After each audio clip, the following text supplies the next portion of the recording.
escucharlos a ustedes.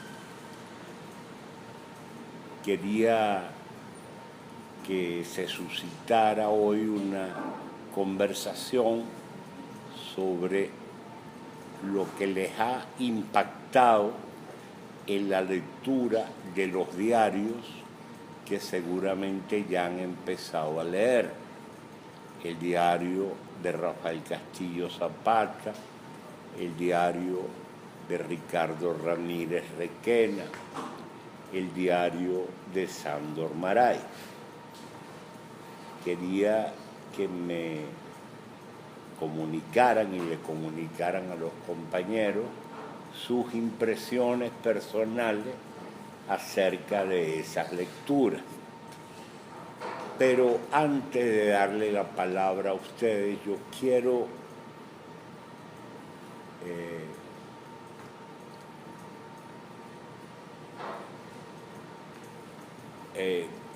mencionarles algo que dije en la última sesión a propósito del diario de Ricardo Ramírez Requena. El diario, tal como se da en el caso de Ricardo Ramírez Requena, es una manera de situarse existencial, espacial y temporalmente. Es decir, es una manera de dibujar las coordenadas dentro de las cuales uno piensa y vive. Lo que impresiona en la lectura del diario de Ramírez Requena es precisamente esa voluntad del autor del diario de situarse con la mayor exactitud posible en su época, en su momento histórico, en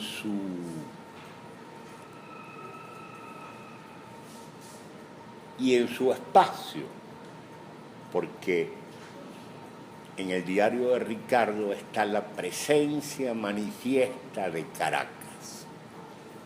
Incluso en el diario de Ricardo Ramírez Requena está mucho más presente Caracas que, por ejemplo, en el diario de Rafael Castillo Zapata.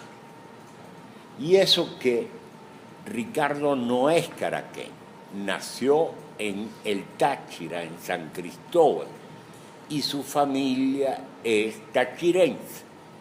De modo que es un hijo adoptivo de Caracas, pero ama a la ciudad. Y es muy extraño que alguien ame a Caracas, porque como lo señalaba constantemente José Ignacio Cabrujas, el caraqueño promedio tiene una especie de bipolaridad, amor-odio hacia la ciudad.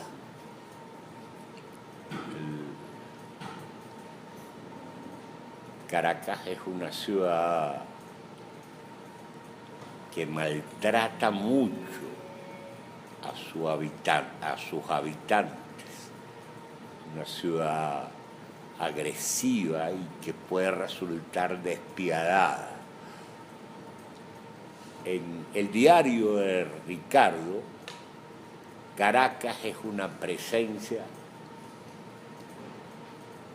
amada. Y eso conmueve, y conmueve tratándose de alguien que no es caraqueño. De modo que lo que más emociona en el diario de Ricardo es la voluntad de situarse como escritor, como intelectual y como hombre en un tiempo determinado, en una hora histórica determinada y en un espacio específico.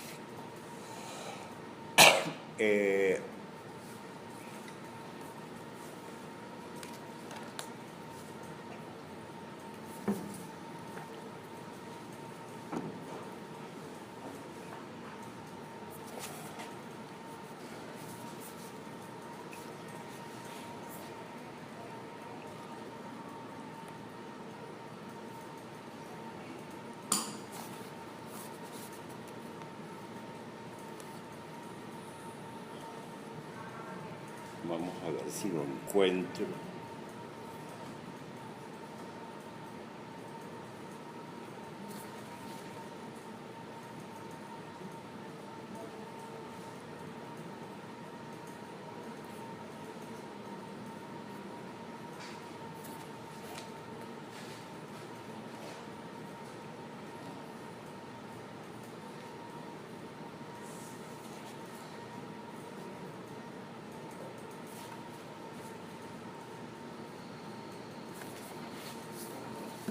Bueno,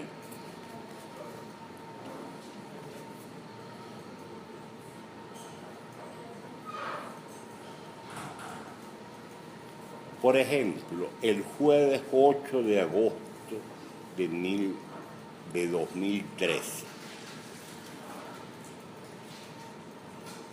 ayer fiesta y hoy enratonado, recogiendo cosas en casa.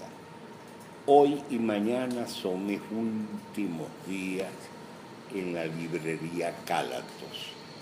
Leí mucho, compartí y conocí a buenos amigos, gente que me ayudó mucho en la convalecencia de mi enfermedad. Estoy agradecido. Y enseguida, sin solución de continuidad, pasa a escribir lo siguiente. 1688, Revolución Inglesa. 1914, Primera Guerra Mundial.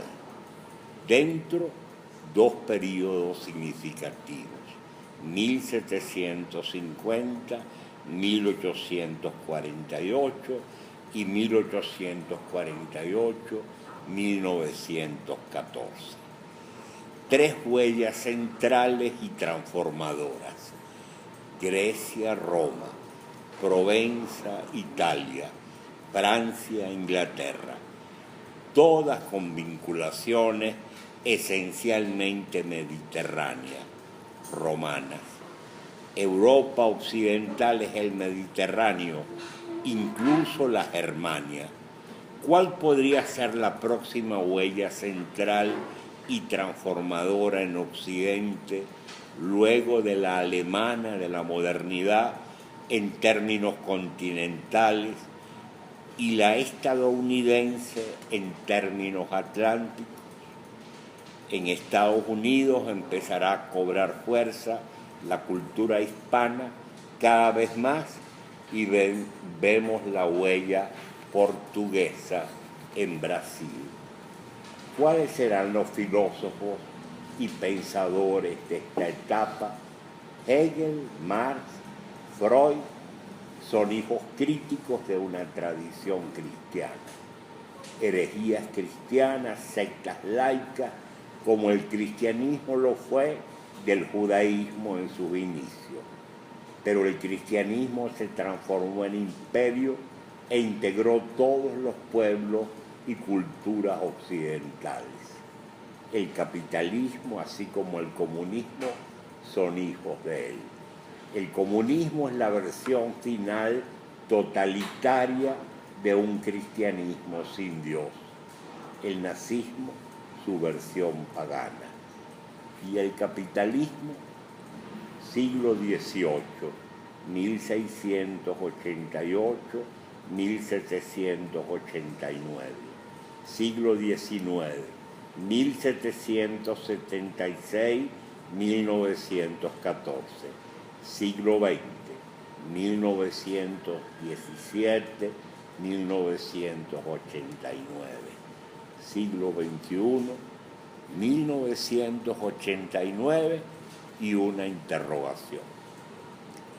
Debería venir un tiempo de transición apenas iniciado después de la Segunda Guerra Mundial. Estamos desde 1989 en el mediodía de ese tiempo. Los años 60 fueron el disparador. Tiempo de abrir puertas entre un tiempo y otro, y en el intersticio cerrar un siglo e inaugurar otro. El modelo a seguir para esto está en el Renacimiento y la Ilustración, en lo moderno integrando lo antiguo, pero buscando la forma concreta. Se debe evitar la locura de Hölderlin y Nietzsche. Renacimiento e Ilustración, tiempos para la razón, detenerse, reflexionar, sacar de lo oscuro, transiciones. El barroco y el romanticismo fueron tiempos para la acción, movimientos, buenos tiempos para la música y la poesía, como en la Edad Media. Para la filosofía y la ciencia lo será este tiempo próximo, y para una poesía clásica nuevamente en los términos de Paulo. Este tiempo que vivimos deberá ser la vanguardia de un tiempo mejor. Y sigue la entrada del 8 de agosto del 2013. Pero como ustedes notarán, hay una reflexión, una meditación acerca de la hora histórica en la que Ricardo vive. Es importante que él encuentre el impulso de reflexionar sobre su momento histórico. Y esa reflexión no es sino el síntoma de su voluntad de ser un hombre y un escritor situado. A propósito de eso mismo, quiero leerles una entrada de un diario completamente distinto al de Ricardo. Es el diario de Thomas Merton, que estoy leyendo despaciosa y lentamente para disfrutarlo cada vez más y mejor. Thomas Merton. Thomas Merton, como quizá algunos de ustedes saben, fue uno de los grandes líderes religiosos del siglo XX. Fue un monje cisterciense o trapense, convertido al catolicismo a la edad de 25 años,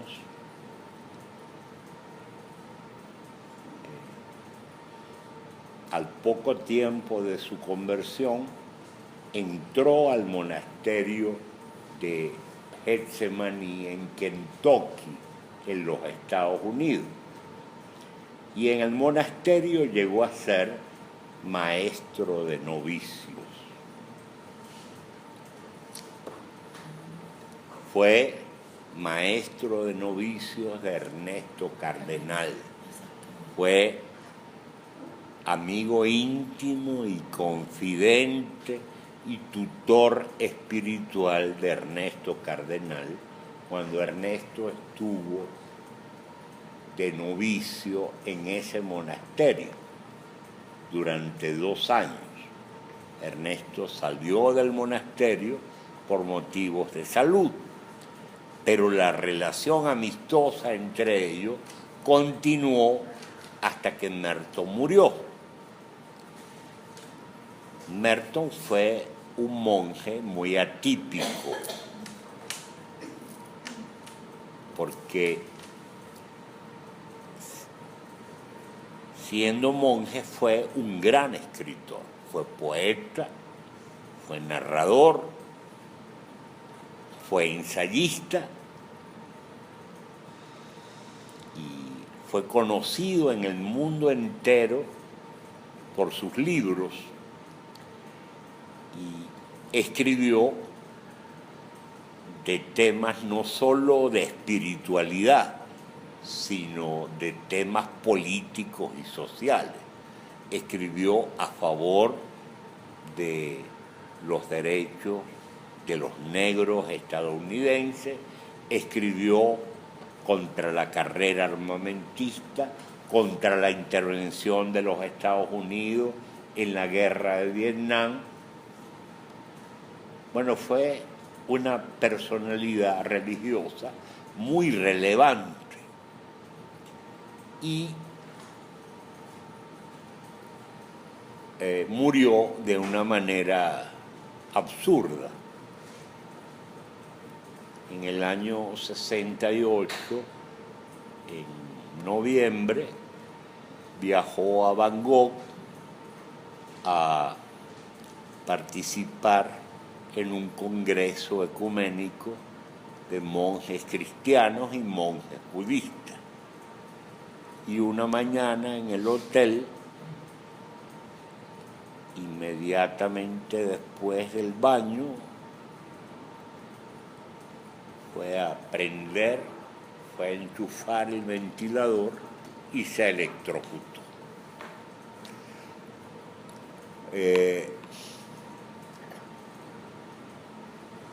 Este hombre escribió a lo largo de toda su vida en el monasterio un diario y se conservan y están publicados 7 tomos de diarios. Hay quien dice que los diarios son el mejor libro escrito nunca por Merton. Yo estoy leyendo una selección de esos 7 tomos de diarios. Conseguí esta joya bibliográfica en la librería Estudios de la Castellana. Bueno, a propósito de lo que es la voluntad de situarse uno como hombre y como escritor, de dibujar las coordenadas espaciotemporales dentro de las cuales uno existe y vive, vean esta entrada del diario de Merton del 15 de noviembre de 1957. Obviamente, dice Merton en el diario, hay algo de verdad en el hecho de que mi psicología es la de un intelectual burgués parcialmente predeterminada por factores económicos. Esta no es la formulación de un problema que lleve implícita en su mismo enunciado una solución. Se trata simplemente de un desafío. ¿No estoy acaso en condiciones de demostrar con mis obras que puedo liberarme de ese supuesto determinismo y elevarme por encima de él? Esto ya arroja nueva luz sobre la lucha que estoy manteniendo aquí. es una lucha contra el determinismo de lo socialmente dado, el cual condiciona de hecho todo lo demás, las actitudes, las costumbres, los puntos de vista, los conjuntos de valores que en mayor o menor medida todos hemos heredado de la clase social en la que nacimos y a los que nos aferramos en general pacíficamente, porque todo ello se esconde bajo una capa de fórmulas religiosas. Bueno, que Merton, un monje cisterciense que pertenecía a una de las órdenes religiosas más rigurosas de la Iglesia Católica, una orden de vida estrictamente contemplativa, diga, hablando de él como hombre y como escritor, que escribe como un intelectual burgués parcialmente predeterminado por factores económicos, que reconozca que la clase social a la que él pertenece lo configura psicológicamente de tal manera que todo lo que hace y lo que escribe lo convierte en un exponente de esa clase social. Y dice, el pertenecer a esta clase social es un desafío, porque debo, como monje, como escritor y como hombre, trascender ese condicionamiento social, tener la suficiente libertad mental para relativizar ese condicionamiento social. Bueno, ese es el papel del diario.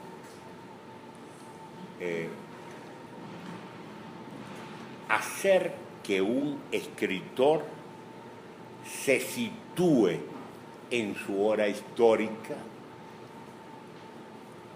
con perspicacia, es decir,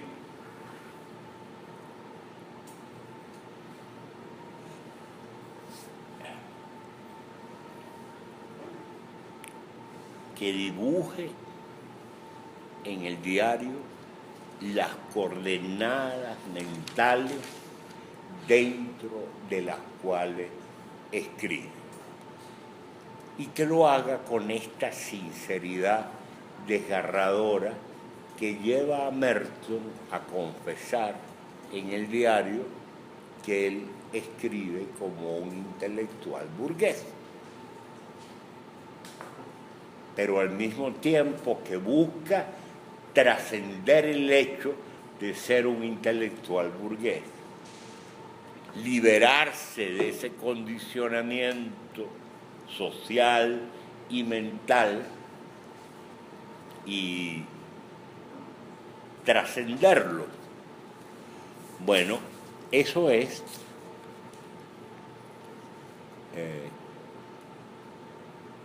una de las características de un buen diario. A mí lo que me conmueve mucho en el diario de Ricardo, se los digo otra vez, es esa voluntad de situarse. Muchas veces nosotros por frivolidad existencial, por superficialidad espiritual, no somos hombres y mujeres situados. Es decir,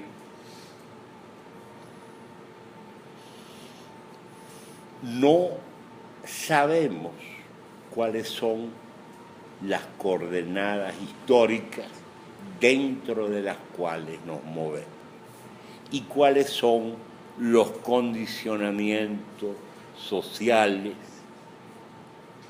que pesan sobre nuestro pensamiento y nuestra mentalidad. El diario de Ricardo y este diario de Merton nos invitan a reflexionar sobre esas coordenadas, sobre esa manera de situarnos.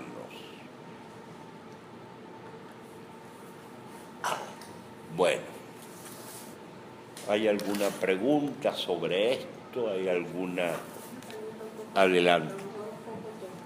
En el diario de Ricardo que se logra ese situarse, digamos que con mucha fuerza desde la primera página, su vida, su trabajo, sus relaciones. Cuando el diarista se sitúa, cumple un doble papel. Por una forma se sitúa él en relación con lo que escribe, pero también sitúa al lector Así en es. relación con su vida. Y yo veo que le hace muchísima mención a la enfermedad. Eso iba a decir. Y pregunto, ¿la enfermedad es una forma de situarse? Sin duda ninguna. Sin duda ninguna. En el no en relación con él, que ya lo sabe, en relación con el que lee. Así es. Uno de los condicionamientos que pesan fundamentalmente en la vida del autor no son solamente los condicionamientos sociales, la clase social a la que pertenece el autor. Pesan también los condicionamientos físicos. Eso de que Ricardo no le ahorre al lector la mención explícita de su enfermedad es otra manera de situarse, porque Ricardo padece una enfermedad muy extraña que le da a poquísima gente en el mundo. Yo ahora no recuerdo el nombre de la enfermedad de Crohn.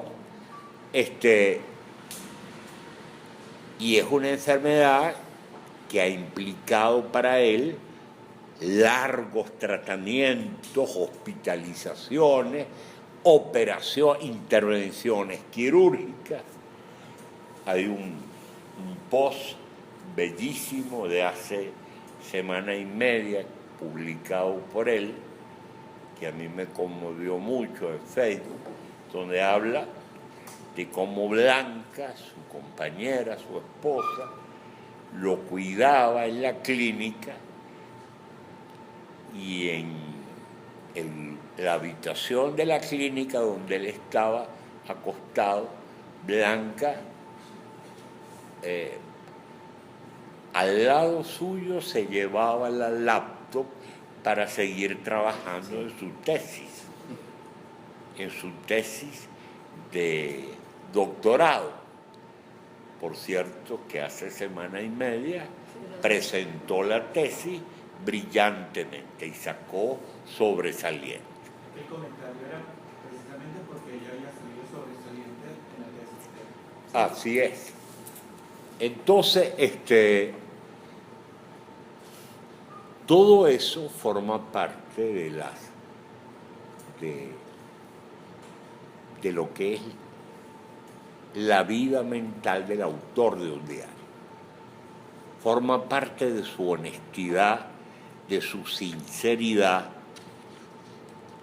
personal y con el lector, la mención a todos esos condicionamientos, incluso sus impedimentos físicos y su enfermedad. Bueno, ¿hay alguna? Recuerdo que en Facebook, yo no conozco a Ricardo personalmente, bueno, cuando uno va a comprar libros que te tienen, pues, uno lo ve en los pasillos de la universidad, pero sí soy amigo de él a través de Facebook, ¿no? Esas cosas que tienen las redes sociales, que él es amigo virtual, pero como persona. Y la enfermedad de Ricardo, no la seguía por Facebook, si le llegaba un tratamiento, si no le llegaba un tratamiento, si había empeorado, si no había empeorado. Particularmente yo conocí a Ricardo a través de su enfermedad. O sea que cuando yo lo conozco a través de Facebook, ya sabía que era profesor obviamente de la escuela, pero es a través de la enfermedad, de cómo él va contando los pormenores de lo que le va pasando y bueno, junto a otras vicisitudes, porque él, o sea, escribe sobre la enfermedad, pero también puede alzar un comentario sobre lo que está leyendo, un comentario sobre la situación del país. O sea, él también tiene una relación muy cercana con el Facebook. Y me llamaba muchísimo la atención su cercanía con esto de la enfermedad, como dice Irma. Perdón. Recuerdo que Jani decía que la obra de arte surge de una herida esencial, ¿no? Que la enfermedad, o desde la enfermedad, surge también la obra. O sea, y hay algo que a partir de allí se puede construir. Y en el diario de Ricardo, al comenzar el diario, está comenzando también la enfermedad. Sí, o sea, sí, sí. O sea, no quiero ser, ¿sabes? Drástico con la toma de Jani, pero me parece que va muy a tono, porque creo que la enfermedad también es una especie de metonimia de la propia enfermedad del país, incluso de su propia situación total, porque ambas están ocurriendo y ambas nos están afectando el mismo modo. Sí, fíjense que todo eso lo retrotrae uno a la doctrina psicoanalítica de la sublimación. Para Freud, la sublimación consiste en el traslado de una energía psíquica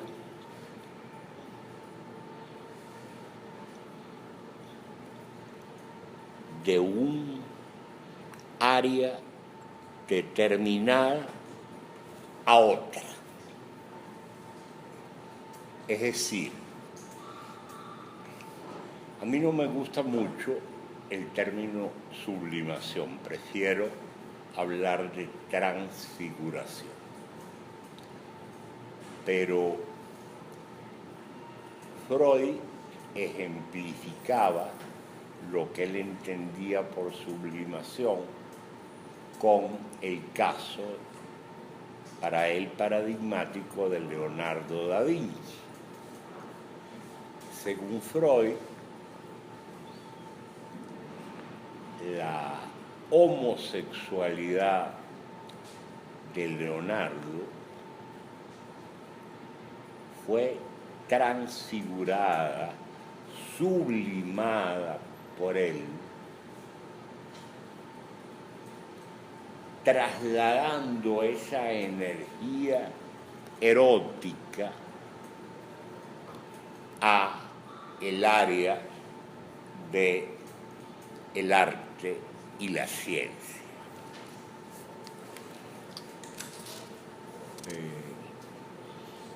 Eso no significa que Leonardo no conociera una explícita vida sexual, pero el grueso, el espesor más importante de su vida erótica, según Freud, fue transfigurado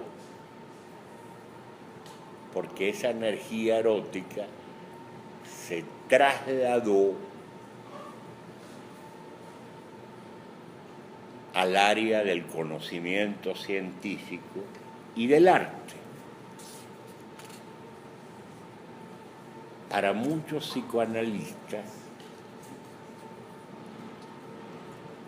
en toda obra artística se da de una u otra forma ese esquema sublimatorio.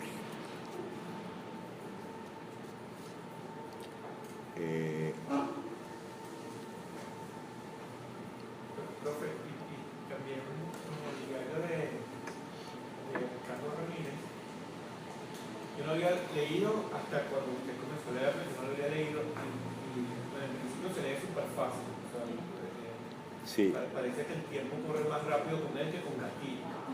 Con Castillo detiene el tiempo. No, yo no sé si denso, pero requiere tiempo. Y me pasó con Ricardo, que me sorprendió que incluye dentro del diario otra historia ficcional de otro diario. Es una novela distópica que se llama, que no concluye, la deja inconclusa en el diario, pero a manera de contrapunto, él publica páginas de esa novela intercaladas con páginas del diario. Porque esa novela le está sucediendo a él también en paralelo.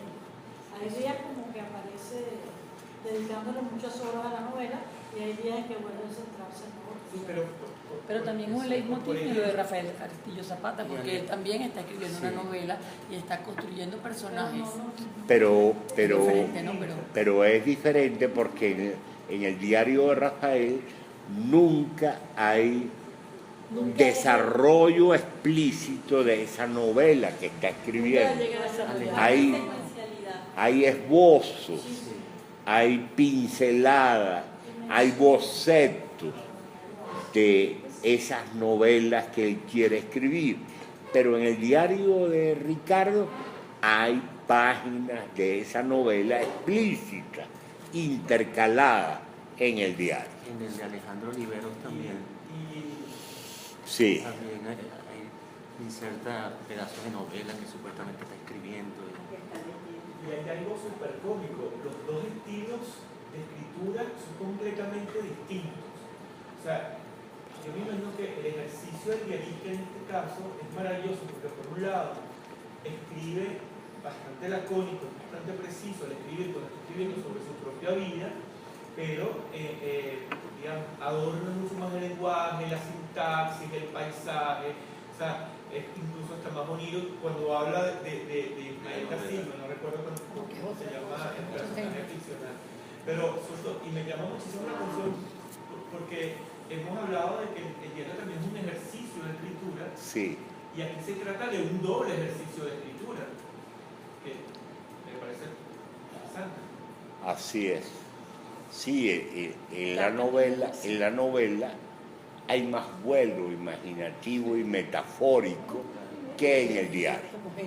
Hay una exuberancia verbal y metafórica que no existe en el diario. El diario es mucho más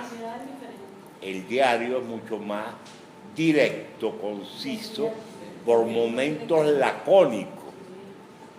Sí. Pero es que hay dos ejercicios de escritura, o es que en la escritura del diario él te quiere ser partícipe de una obra literaria. Así es, yo creo que es así. Porque son dos cosas diferentes. Son dos cosas distintas. Pero es que Kafka también lo hacía. Que claro, Kafka intercala fragmentos de novelas y de cuentos en sus diarios, porque para Kafka el diario es un taller de ejercicio literario. Es decir, Kafka se ejercitaba escribiendo todas las madrugadas en su diario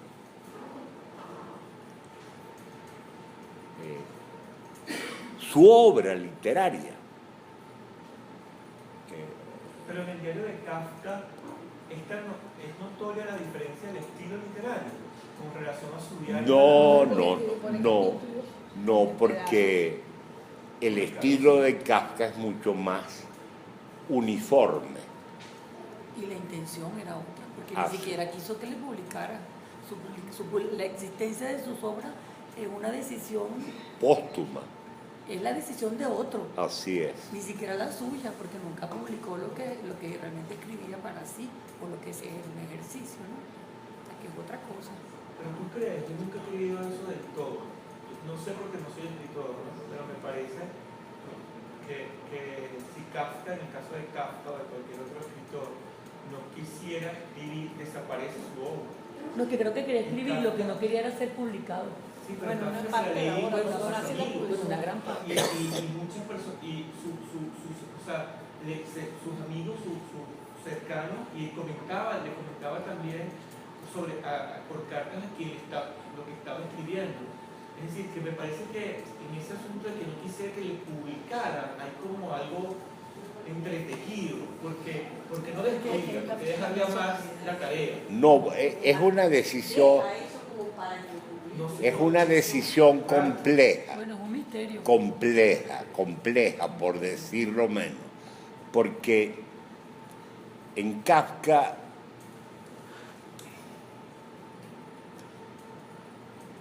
había Kafka solo quería vivir para escribir. Pero yo soy de los que cree que uno nunca escribe solo para sí mismo.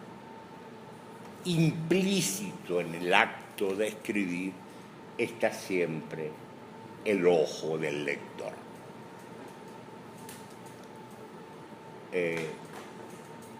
Lo que pasa es que Kafka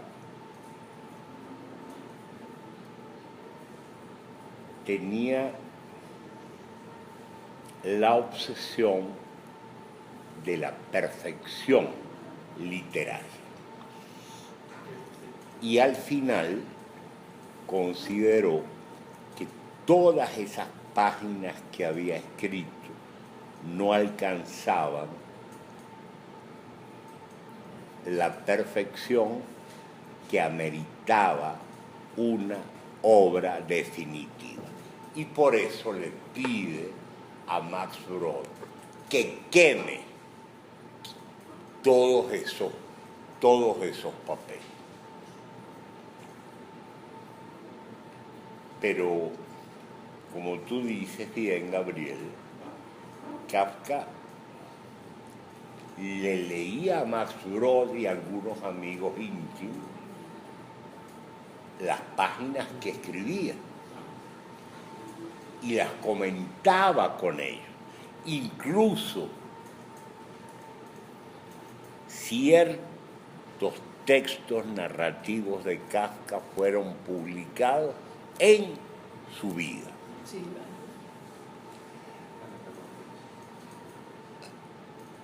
Pero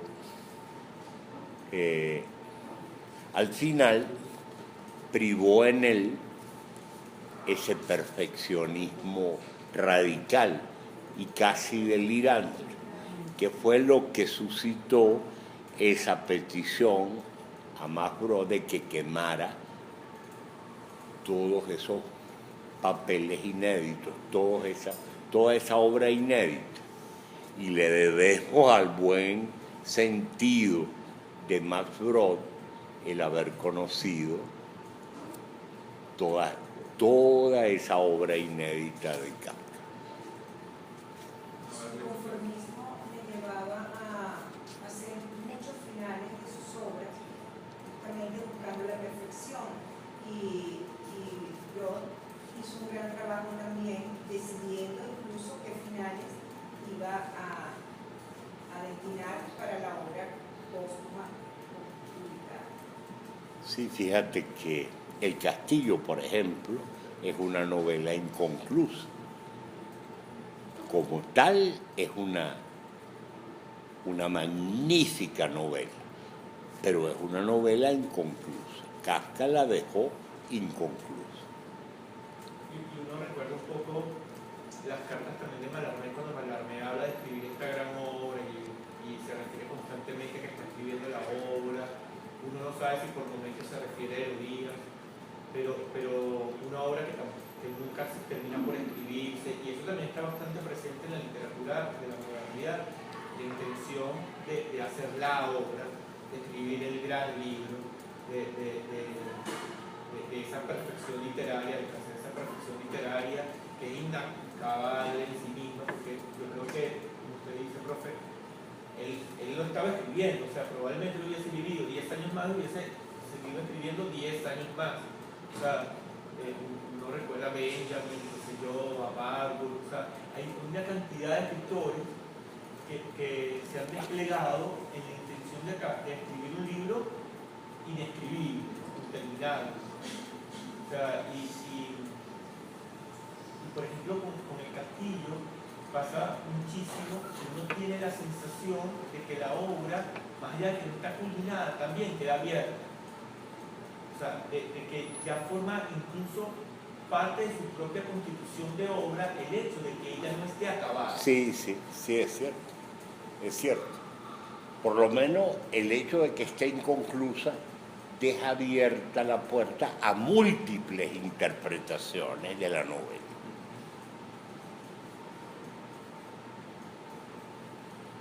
El caso de Benjamin es evidente, esa recopilación de materiales heterogéneos, heteróclitos, que él consideraba la gran obra de su vida, a tal punto que cuando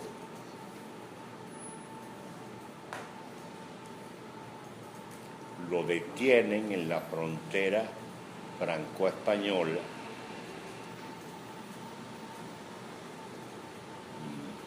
las autoridades nazis,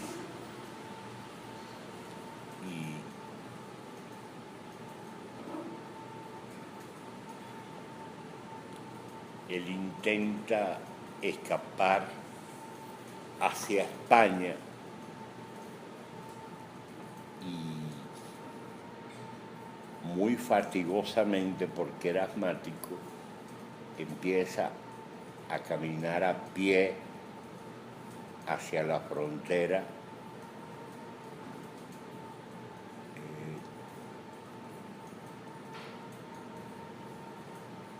Él iba cargado con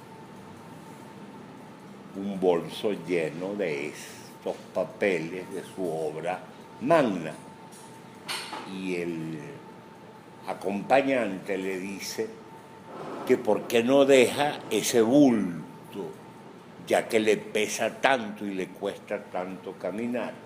Y él le dice, no, esto que llevo en el bulto es más importante que yo.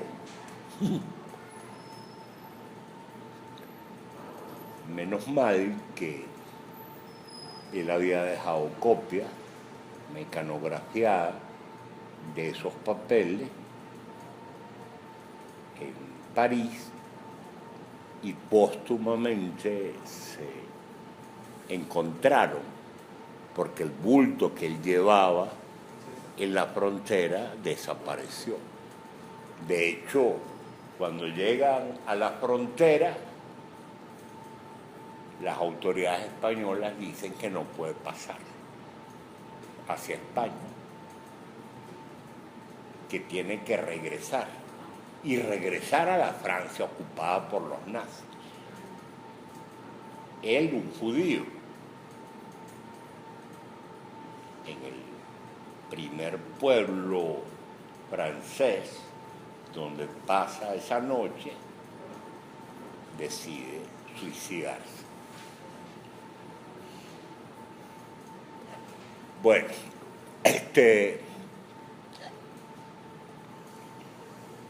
es importante eso de situarse en el tiempo y en el espacio.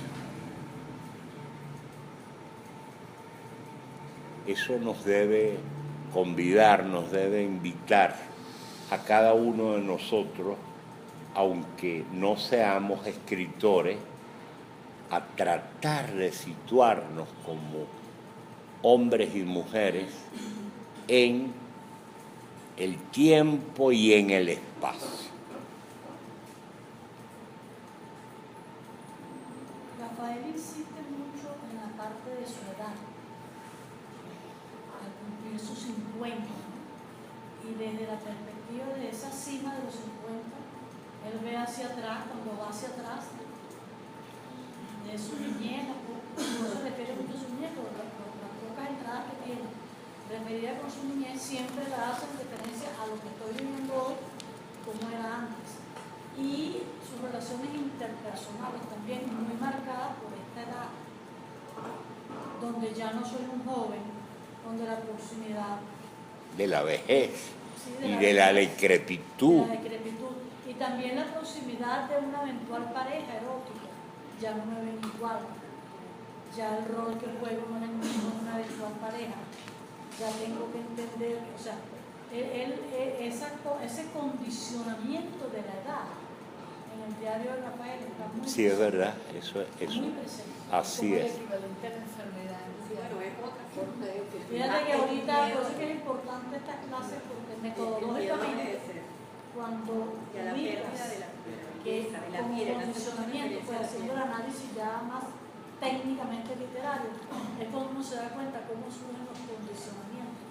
Y eso ayuda a entender al actor. Así es. Y ayuda a valorar la obra.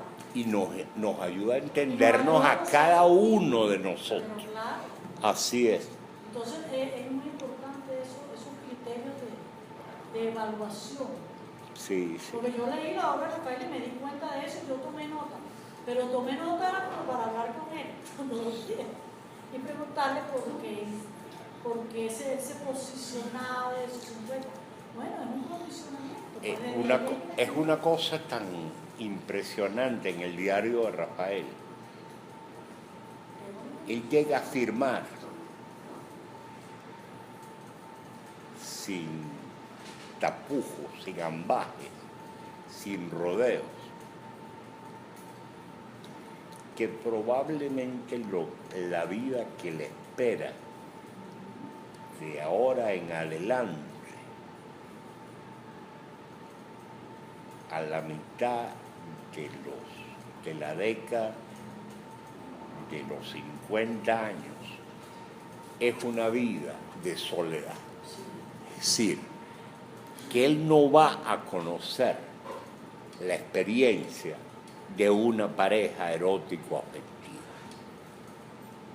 Eso es muy impresionante, Una huella muy fuerte. esa especie de resignación al De factum. fatalidad. Que nadie lo va a cuidar. Y él dice, no, es decir, cuando yo que me estoy acercando a la decrepitud, llegue a esa etapa, ¿quién me va a atender? Eso es lo desgarrador de A mí me parece que sí. de la lectura de Rafael. Está muy Bueno, presente. pero esa es una manera también de situarse, Bueno, de situarse. Por ejemplo, en el diario de Sandro Maró, es impresionante, se refiere a la última etapa de su vida. Y entonces la forma como él va describiendo, y o sea, ya es no, pero entonces ya en la etapa de los 80 para los 89, como que era 86, sí, aparte de la muerte, su paso en la calle, lo que sucede cuando la luz tienen que ayudar. Uno sale así como muy impresionado de esa etapa de la vida. Lo que pasa es que Pero es la es decrepitud condicionamiento. vivida y en cambio Rafael es la decrepitud que La da esperanza. El temor a la decrepitud. Pero saben que, por ejemplo, en el caso de Rafael creo que es muy importante la enfermedad de la madre, la decrepitud del padre, porque lo cuida él. Entonces me imagino que Es como el también es espejo. muy importante verse en un estado de soledad porque él es el que atiende, ¿no? Y saber que él va a estar del otro lado, a mí me pasa con mi mamá, ¿no? Saber que yo tengo que atender a mi mamá y que va a llegar un punto en que el atendido voy a ser yo, y uno se pregunta inmediatamente quién te va a atender, ¿no? Con los padres, sí, bueno, cuando la mamá falleció y todavía cuida al padre. Pero Rafael tiene capítulos como donde él tiene amigos. Él va a visitar con amigos. Él es una persona que crea su vida social. Y él lleva como esa, cuando él va a interrelacionarse socialmente, está siempre, en mucho tiempo, desde ese espacio. Hoy fui a visitar a mi amigo, estaba su hija, estaba su esposa, y cuando volví a la casa, se vuelve otra vez a preguntar, ¿quién me va a mí a atender? Yo no tengo esto. Entonces es un condicionamiento que es permanente a lo largo de todos. Sí. Así como para el otro, para la familia Requena, es un verdad. Sí, es la experiencia de la soledad. De la soledad. Sí. Que en Rafael es una soledad que él quiere aprovechar creadoramente, utilizar esa soledad para alcanzar niveles superiores de conciencia y libertad. Pero es una soledad que tiene en las entrañas un déficit afectivo que él no puede subsanar.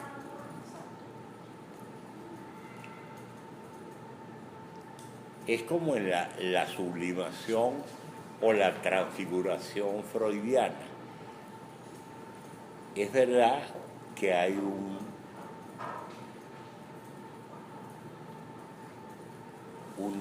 traslado de la energía erótica a otra área, pero siempre hay un déficit que se niega a ser sublimado y transfigurado, y con el que hay que contar como un caballito de batalla. Hay que vivir con eso. Así es. Por cierto, le estaba contando a Gabriel, y los invito a leerlo. Es un libro que también compré y no he leído,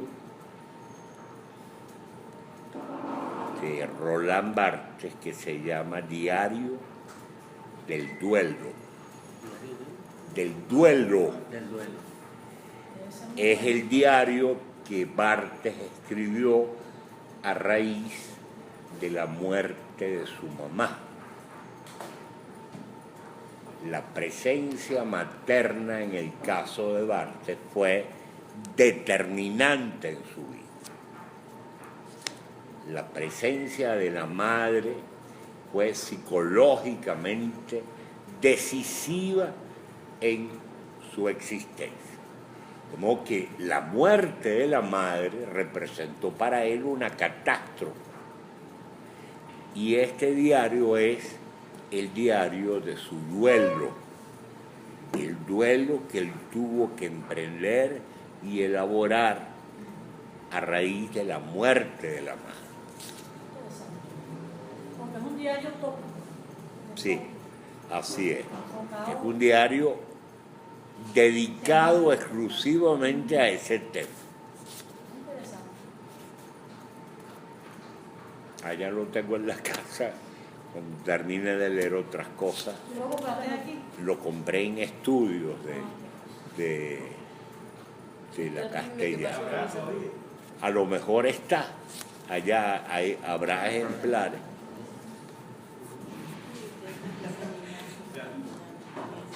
Bueno, mis amigos, lo dejamos hasta aquí.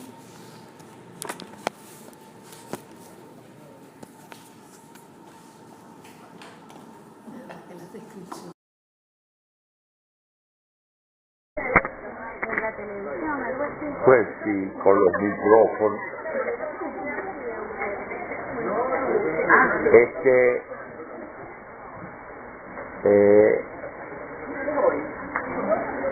yo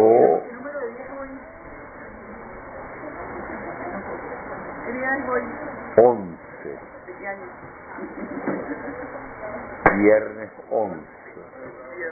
Gracias, perdona.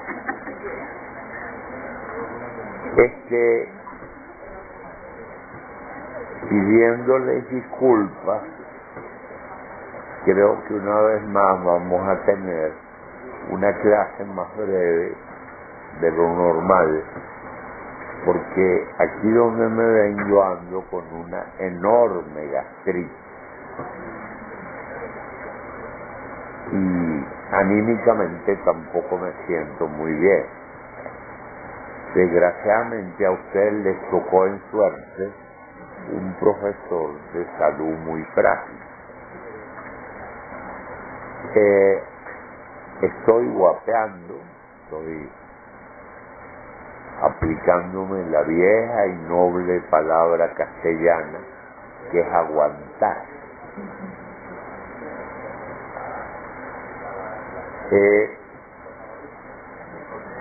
La semana pasada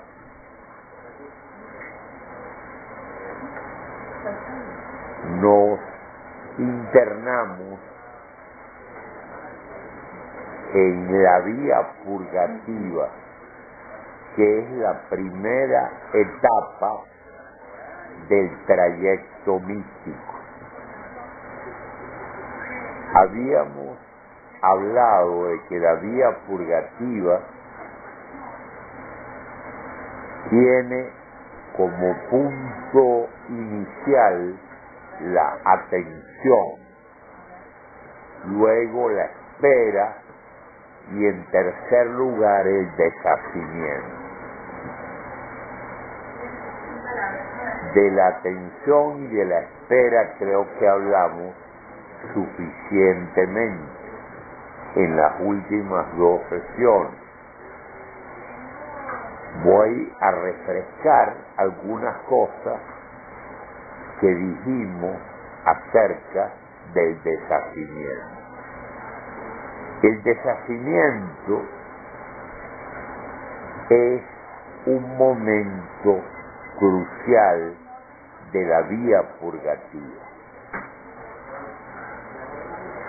El deshacimiento consiste en liberar al sujeto de toda atadura, hacerlo conocer la experiencia de la libertad.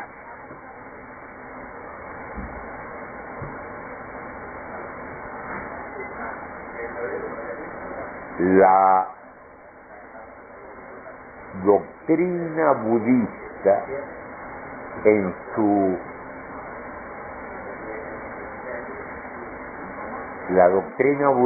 estipula que la segunda noble verdad descubierta por Buda en la iluminación bajo el árbol del Bo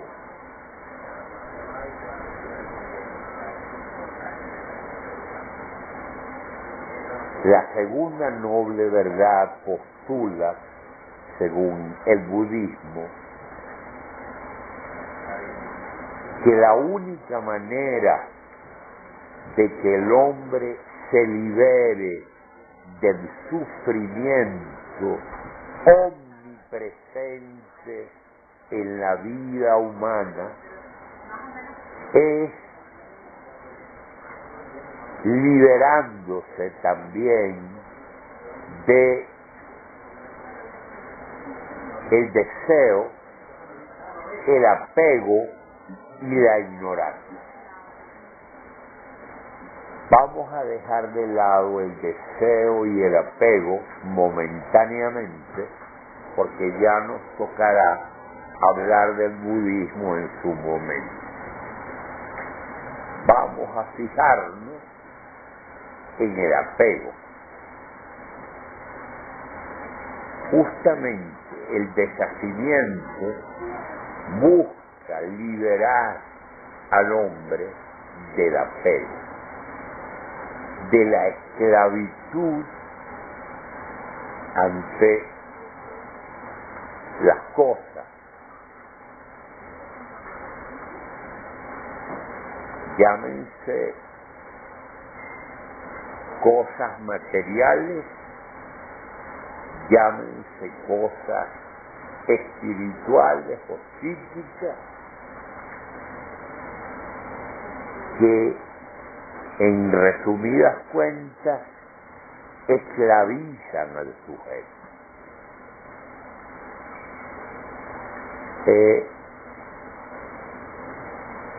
El deshacimiento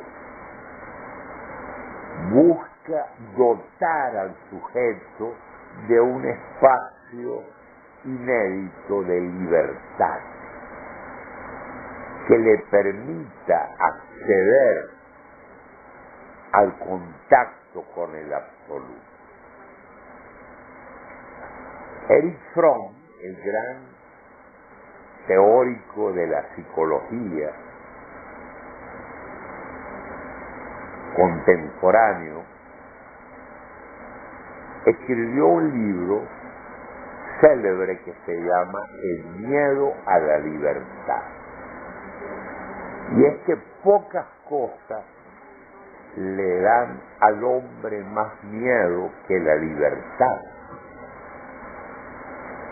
Las masas no solo fueron y son víctimas del fascismo, a veces lo desearon y lo desean. La secreta necesidad de experimentar la opresión, de ser esclavo, es una característica impenitente del hombre. De modo que el deshacimiento busca crear en el hombre ese espacio de libertad.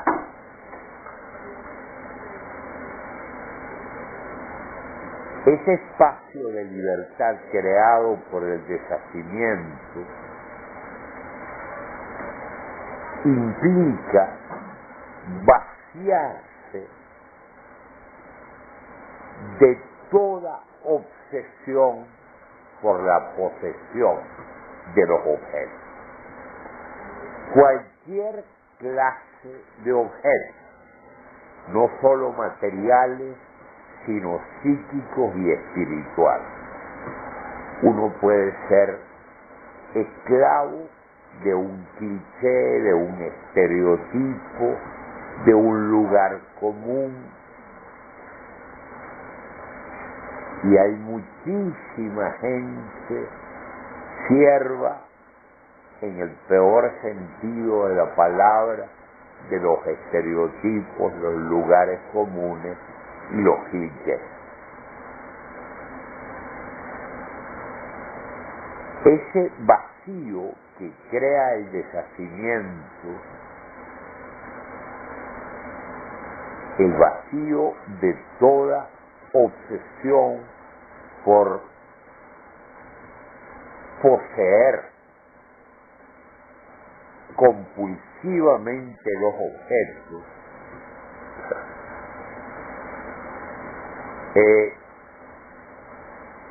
a mí me parece que es una condición sine qua non de la aventura espiritual que desemboca en la experiencia mística. Cuando yo era novicio jesuita, yo tenía un compañero que luego salió de la Compañía de Jesús, tan repentinamente enamorado de la desposesión, de la pobreza espiritual, que un día me prestó un ejemplar de la Biblia que él usaba y vi en la primera página: esta Biblia la usa el novicio número 6. Es decir, había borrado su nombre de la Biblia justamente para mostrar a sí mismo y a los demás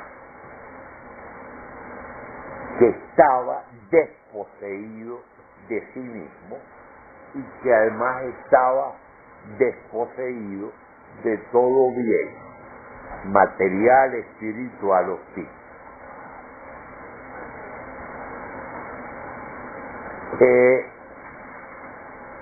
Noviciado es una palabra que etimológicamente tiene la misma raíz que noviazgo. El noviciado es una especie de noviazgo del candidato a la vida religiosa. Un día, un jesuita me dijo a mí, yo estaba por entrar al noviciado, me dijo: Armando, en el noviciado hay que pasarse, hay que conocer el exceso.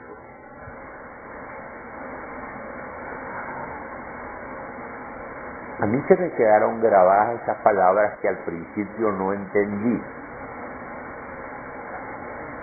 Pero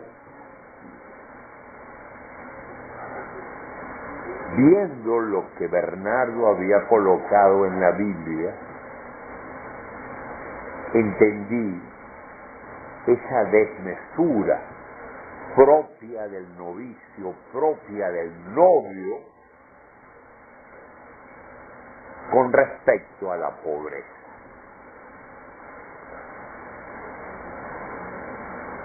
El deshacimiento busca la inversión del punto de vista del sujeto. Yo les mencioné que el tarot, que fue creado como por los imagineros de la Edad Media y que puede ser leído y examinado sin apelar a ningún método adivinatorio. El tarot, desde la carta número 0 hasta la 21, despliega ante nuestros ojos un trayecto espiritual. Y la carta número 12 del tarot es el colgado. En el naipe se ve a un hombre colgado de un pie. Ese colgado está suspendido como entre el cielo y la tierra. Y esa carta nos habla de la inversión del punto de vista existencial que es necesario en el trayecto de la experiencia espiritual y mística. El sujeto tiene que conocer una verdadera transmutación de sus propios valores. Y esa transmutación es dolorosa.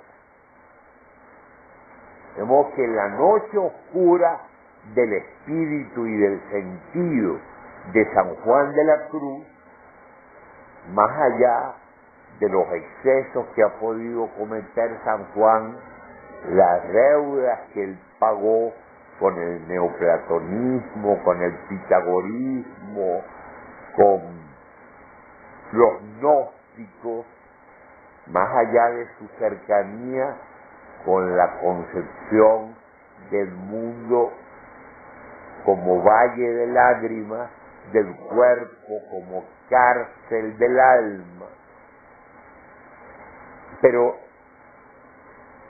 la noche oscura del sentido y del espíritu es un momento por el que hay que pasar.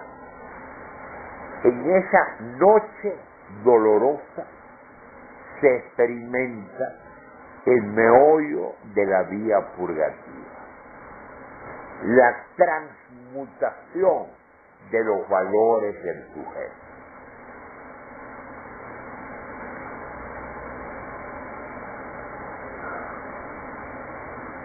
En resumidas cuentas, la vía purgativa y su deshacimiento implican salir. Yo me voy a permitir leerles un poema mío, que se los leo no porque sea mío, sino porque me parece una formulación poética de lo que quiero decirles.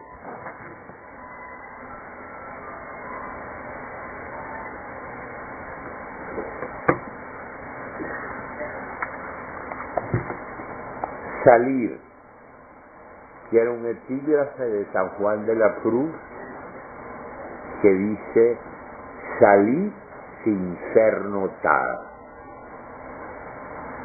Salir, siempre salir. El éxodo es mi patria.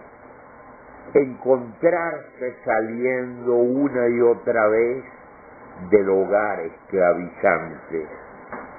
Afrontar la libertad de partir continuamente al retomar la llave que impedía el paso decisivo, despedirse.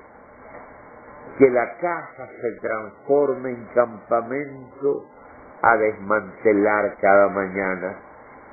Que la marcha se inicie puntual en la precisa hora, la que obliga a encarar el adelante y no mirar hacia atrás, no prolongar el adiós junto a la inminencia del trayecto.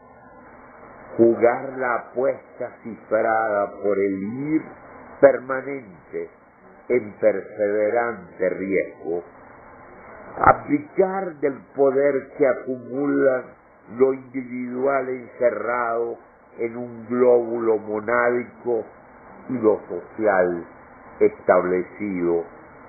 Renunciar a lo interior ya confortable y a lo exterior vuelto a adherencia. Destapar significados no fijables al sentido del todo. Desconfiar ante la situación que parece detener el tiempo y el espacio de este fluido universo cuyo objeto es expandirse. Escapar de la parálisis marmórea fabricada por el éxito.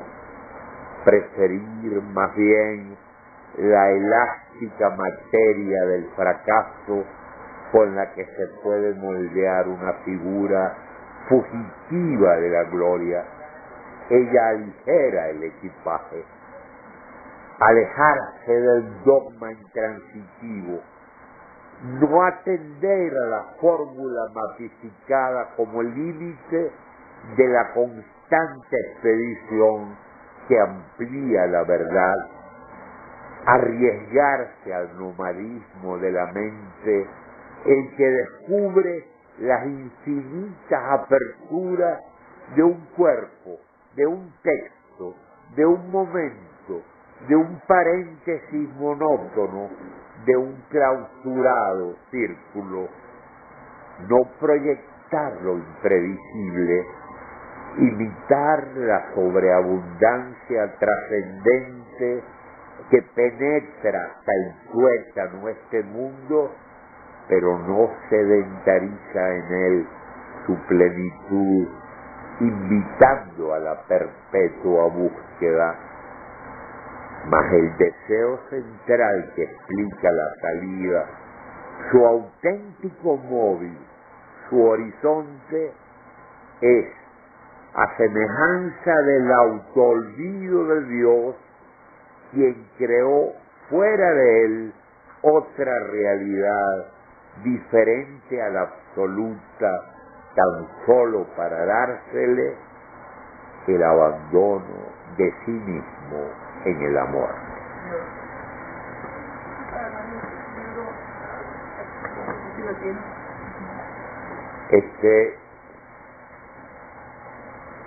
La salida no es casual ese verso de San Juan de la Cruz. Salí.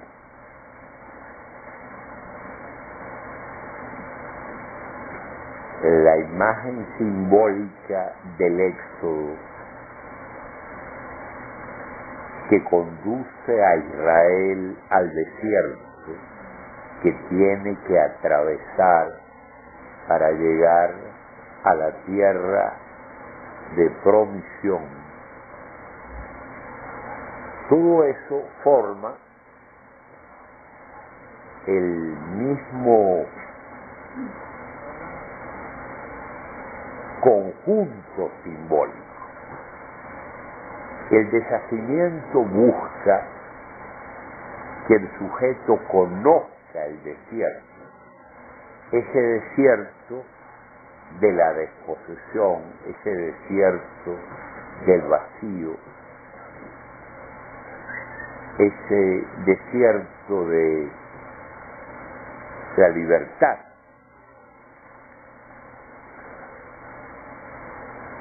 Vamos ahora a pasar a la otra etapa, la etapa iluminativa. Lo primero que hay que decir sobre la etapa iluminativa es que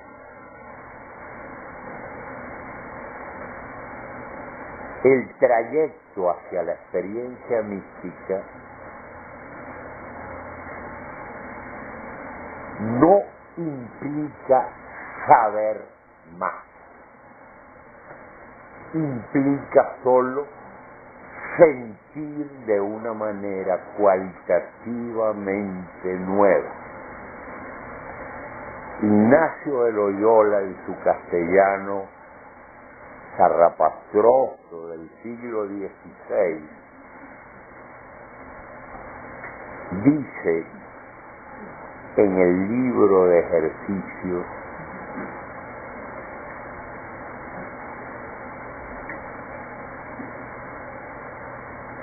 no el mucho saber harta y satisface el ánima, sino sentir y gustar las cosas internamente.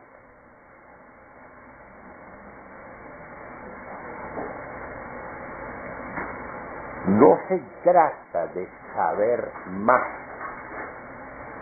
se trata de sentir más y mejor.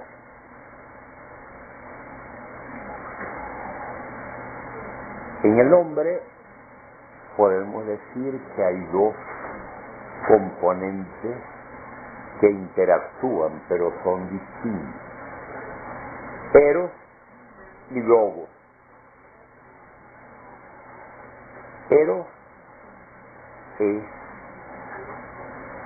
el hambre de más y mejor vida y engloba todo lo que el hombre siente. Eros valora los objetos,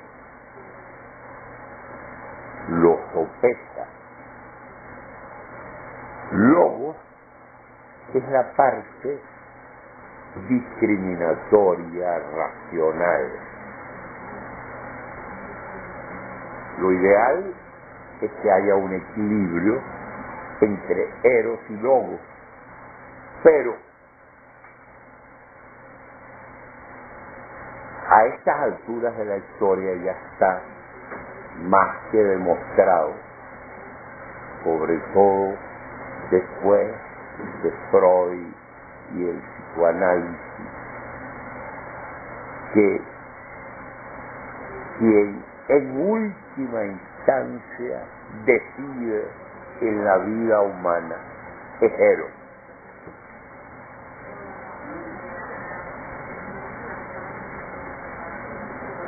Logos puede orientar a Eros, puede abrirle espacio cognoscitivo de una manera racional, pero en el hombre quien tiene el peso decisivo es Eros. Y la experiencia mística no escapa a esta ley estructural de lo humano. En el trayecto hacia la experiencia mística no se trata de saber más, se trata solo de sentir cualitativamente mejor.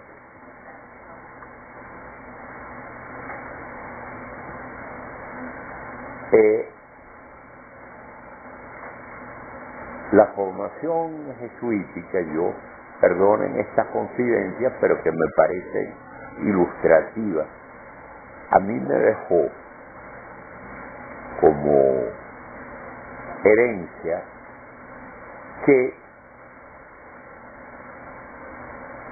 yo valoro mi rato de oración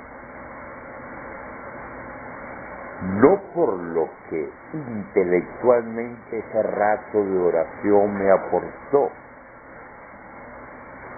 sino por la manera en que ese rato de oración calificó mi conciencia afectiva de las cosas.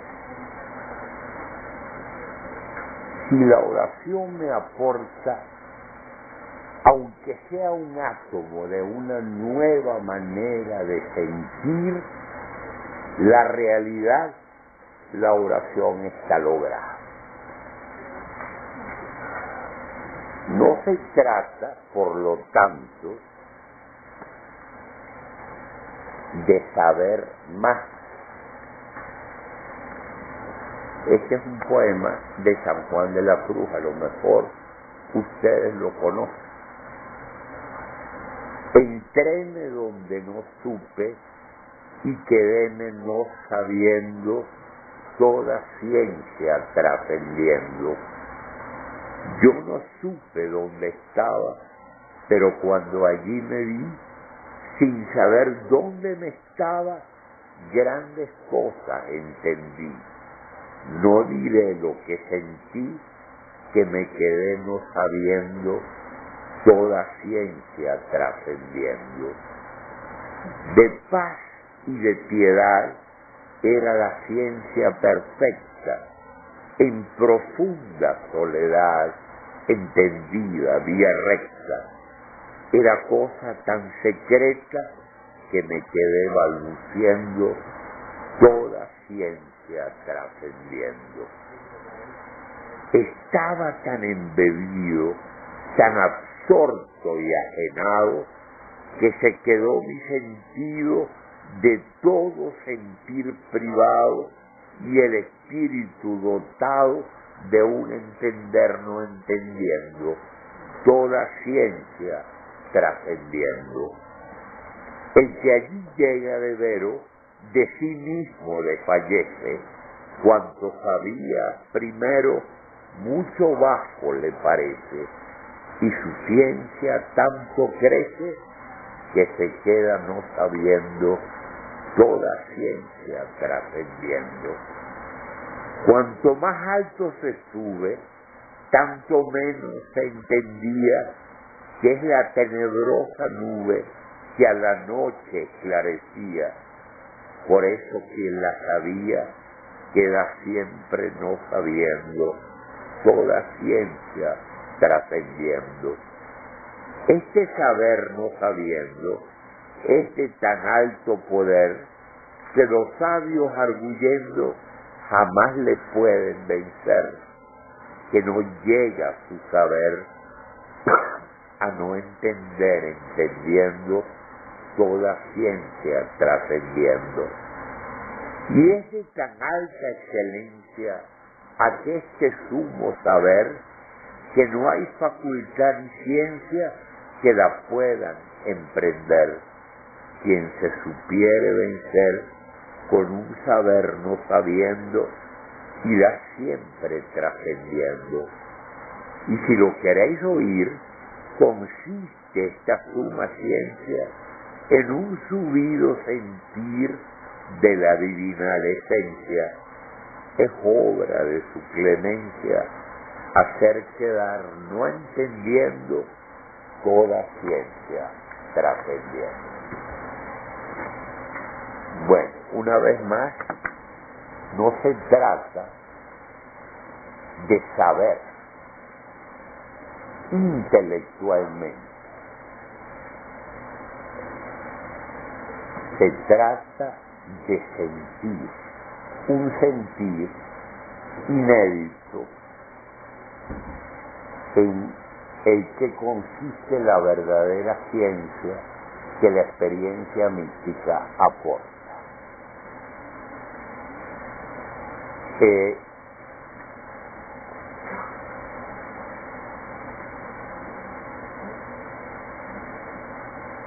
Se trata en el trayecto de la vía purgativa de experimentar una profunda remodelación de Eros, del Eros personal de cada uno de nosotros. Es decir, se trata de conocer y vivir una manera inédita de sentir. No el mucho saber harta y satisface el ánima, sino el sentir y gustar las cosas internamente.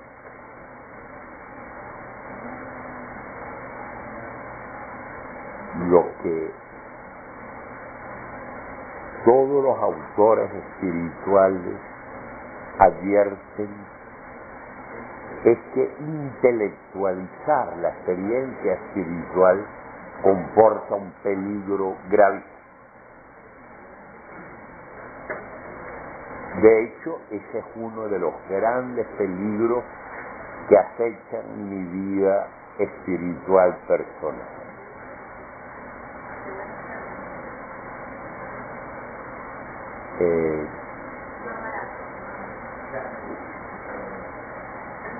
Santa Teresa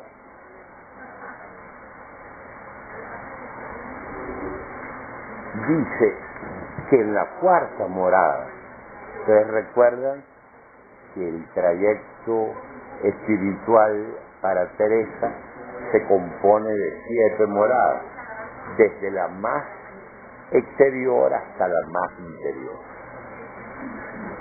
Hablamos la semana pasada de la crisis de la persona que se produce en la tercera morada. Pero a partir de la cuarta morada, dice Teresa que el sujeto experimenta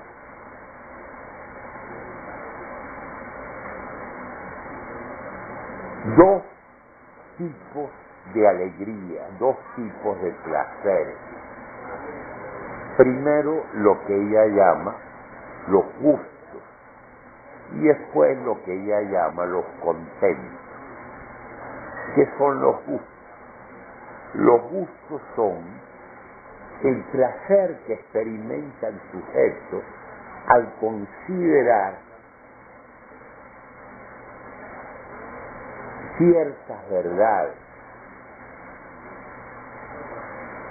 ciertas imágenes que tienen que ver con su propia fe. Y los contentos son súbitas palpitaciones de alegría que se producen sin causa aparente en la cotidianidad del sujeto. A medida que el sujeto avanza, los contentos se van multiplicando. Esas palpitaciones de alegría se van multiplicando. Al punto que al llegar a la quinta morada, Teresa dice que el sujeto ya no puede aplicar el pensamiento racional a la materia de su oración. Es decir, está tan engolfado, tan embebido por esa nueva manera de sentir, que no puede pensar racionalmente. Ernesto Cardenal me decía a mí una vez que durante su oración él nunca podía pensar, simplemente se limitaba a sentir. Y eso es una de las características clásicas de la experiencia mística. Porque no se trata de pensar, sobre todo intelectualmente, sino de sentir de una manera nueva.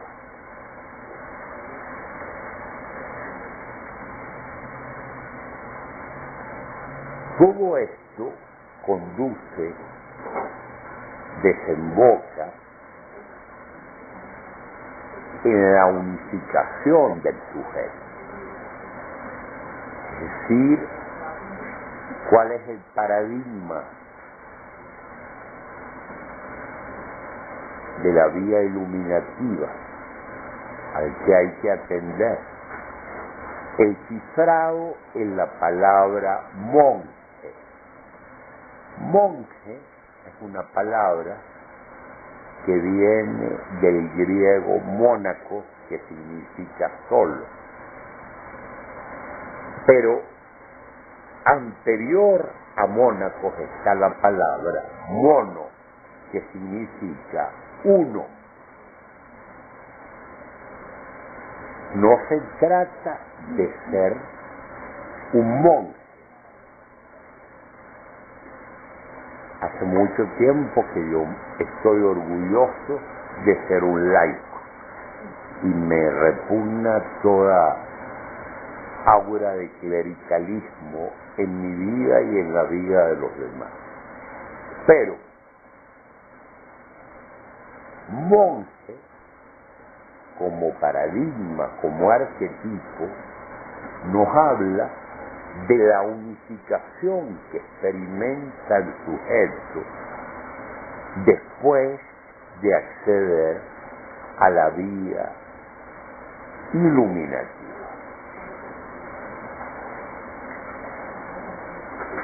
Esa unificación de todo el ser, el sujeto la experimenta gozosamente, se siente cada vez más unificado, no disperso existencial y psíquicamente.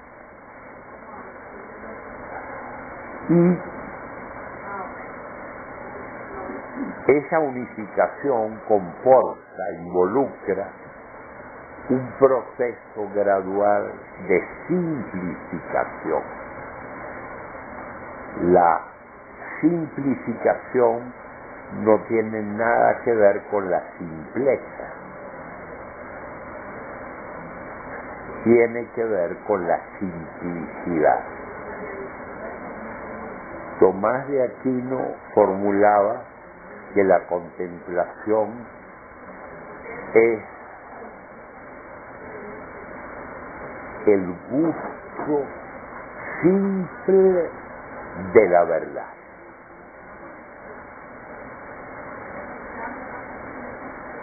¿Ustedes recuerdan Henry David Thoreau, el gran filósofo norteamericano?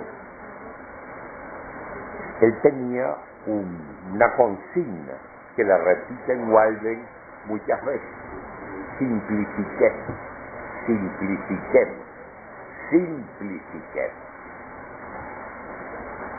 No es complicando intelectualísticamente la vida como vamos a solucionar los problemas psíquicos y espirituales que tenemos que afrontar. La vía iluminativa nos conduce a una simplificación progresiva. Esta simplificación progresiva nos lleva a la paz. Hay una película documental bellísima que se llama El Gran Silencio, que dura 3 horas. ¿Tú la conoces, no? Filmada en la Gran Cartuja, en el sur de Francia. La película dura 3 horas, es un documental. Y es la descripción cinematográfica de la vida de los monjes cartujos, allí en el sur de Francia.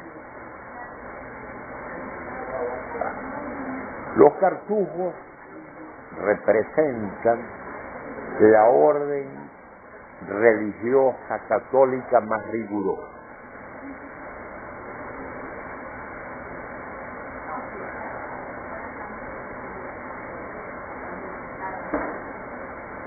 Y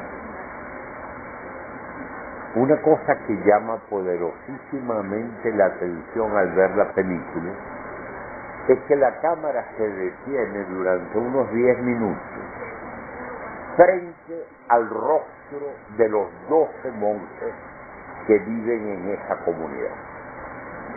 La cámara enfoca el rostro de cada uno de ellos por lo menos durante 4 o 5 minutos. A mí nunca se me va a olvidar, se me van a olvidar esos rostros. Porque si el cuerpo puede transparentar la experiencia interior, si el cuerpo puede, si una fisonomía puede vehicular la calidad de una nueva manera de sentir, en esa película eso es ostensible. Bueno, hasta aquí. ¿Hay alguna pregunta, alguna inquietud? Tengo una pregunta. ¿Hay algún registro de los críticos que hayan experimentado global? Es decir, todo esto en lenguaje américo anticultural. No que yo sepa. La glosolalia fue un fenómeno que se dio en las primeras comunidades cristianas. Ya Pablo registra que en las comunidades había quien tenía el don de lenguas. Pero eso es un fenómeno que no se ha vuelto a repetir. Me dicen que recientemente en ciertas comunidades de carismáticos católicos se ha visto el fenómeno, pero no sé más. Bueno, Sí. De los cartones no valida entonces toda esa equivocación de siglos de mortificar exageradamente el cuerpo. Así es, o sea, yo me imagino que a estas alturas esos monjes, esa película fue filmada en los años 90. Yo me imagino que después del Concilio Vaticano II, la vida religiosa de esos monjes está completamente replanteada. Por lo menos yo aspiraría a que fuera así. O sea, porque aquella obsesión por castigar al cuerpo, esa mortificación de los sentidos, toda la flagelación, la disciplina, el silicio, todo eso son aberraciones, pero que obedecen a la infiltración en la tradición bíblica de manifestaciones religiosas que no tienen nada que ver con el judeocristianismo. Vienen, como ya les dije, de los órsicos, de los pitagóricos, de los gnósticos, de los neoplatónicos. Armando, ¿crees que una absoluta libertad, una total libertad, pueda llevar a la locura? No creo.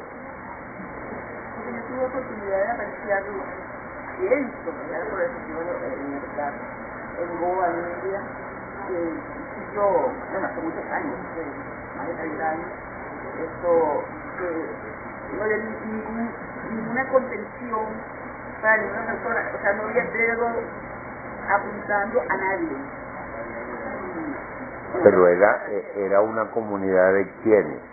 De extranjeros, de jóvenes extranjeros que iban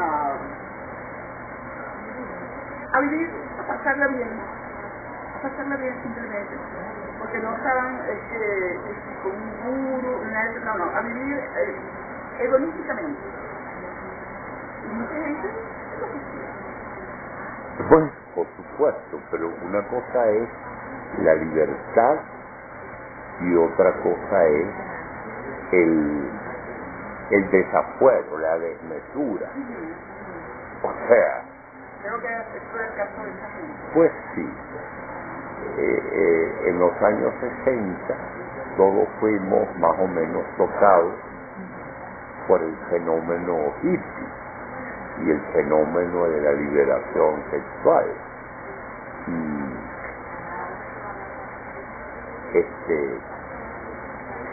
pronto nos dimos cuenta, en los 60, todo lo bueno nos parecía posible. Todo lo bueno nos parecía posible y al alcance de la mano. Pero pronto nos dimos cuenta que una cosa es la libertad y otra cosa es la desmesura con la que muchas veces intentamos implantar la libertad en nuestra vida y en la sociedad.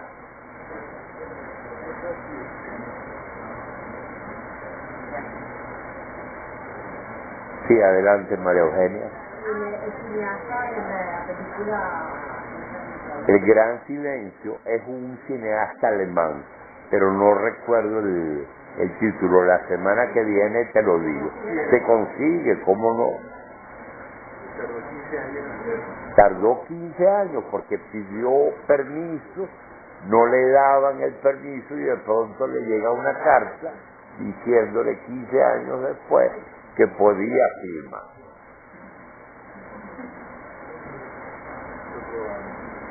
¿Y esos castigos se aplican en su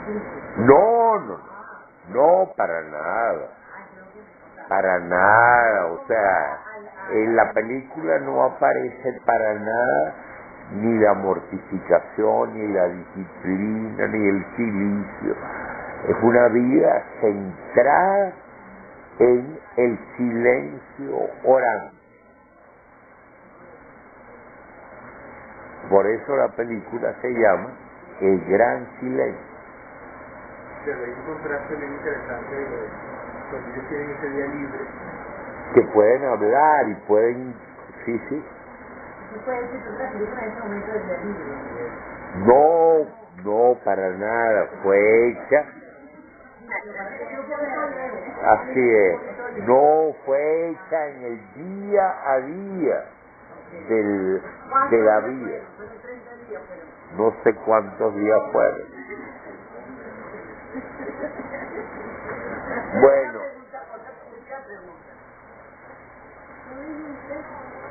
Que tú no fue exactamente la palabra. Para decir que no estaba de acuerdo con los monjes en la vida en la oscura. No, yo no he dicho eso. Yo no he dicho eso. Estás entendiendo todo al revés. Yo he estado militantemente en desacuerdo con una vida religiosa contaminada de tradiciones que no tienen nada que ver con el judeocristianismo.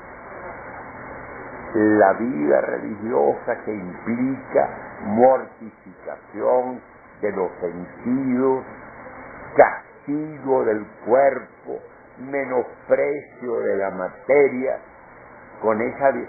Pero ¿cómo voy a estar en desacuerdo con la vida monástica católica?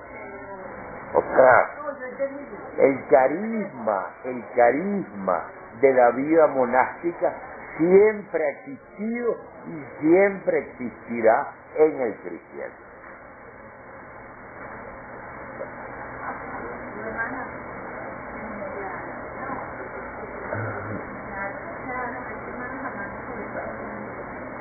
Sobre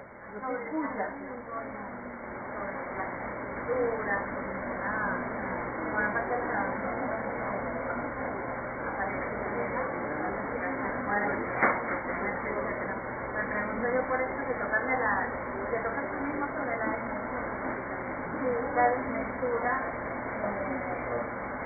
para mí es un hecho humano, inevitable.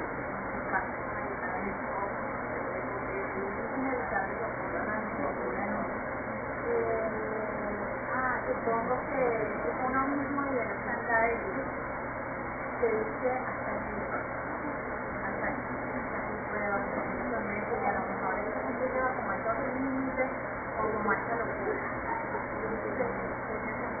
Bueno, yo no creo que la desmesura sea un destino del hombre.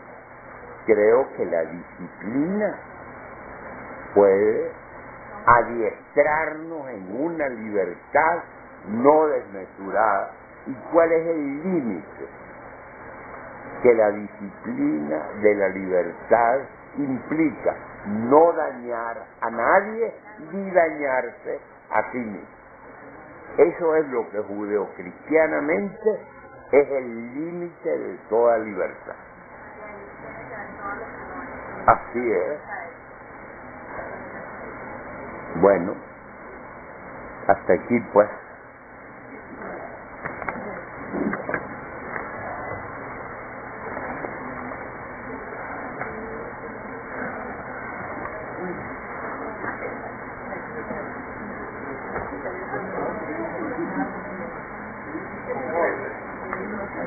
Gracias, hermano. No, gracias a ti, Romano. Voy a leer tu texto con mucha atención. Que ahí, en la parte final está una parte narrativa también. Ah, estupendo. Okay. Hola, 1.000.000 de gracias. Sí, ya lo sé. Ya me di cuenta. Gracias. Gracias a ustedes, ayer agradecido. Ah, ok.